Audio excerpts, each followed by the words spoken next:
Intermittent fasting करून मी माझं 11 kilo वजन कमी केले, ते पण फक्त 2 मंथमध्ये. आणि मी अजून माझं वेट लॉस करत आहे. आज सकाळी जिरा व बडीशेप पाण्यामध्ये 10 मिनिटे उकळून घेतला आणि माझं फॅट लॉसला खूप जास्त हेल्प होते. देन प्री वर्कआउट म्हणून एनर्जी ड्रिंक घेतलं होतं, त्यामध्ये ब्लॅक कॉफी होती आणि त्यामध्ये मी गावरान गाईचं तूप ॲड केलं होतं. हे माझं फेवरेट आहे. याने वर्कआउटला फुल एनर्जी मिळेल. 60 मिनिट प्रॉपर वर्कआउट केल्यानंतर मी मोरिंगा पावडर घेतली for my healthy skin, hair and overall बॉडीसाठी. याने फॅट लॉसला सुद्धा खूप जास्त हेल्प होते.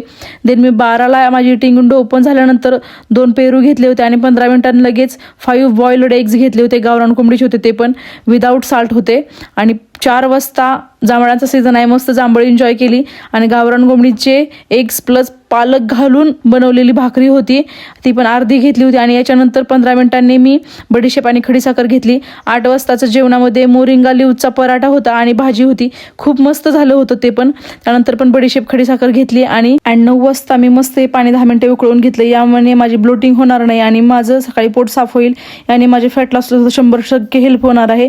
यामध्ये काय इन्ग्रेडियंट आहे हे माहीत करून घ्यायचं असेल तर मला कमेंट करा वॉटर, मी नक्की सांगेल. आणि माझं वेटानुसार माझं डेलीचं वॉटर इनटेक पण मी पूर्ण केलं आहे. सो आत्ताच फॉलो करून तुमची वेट लॉस जर्नी माझ्यासोबत स्टार्ट करा. बाय.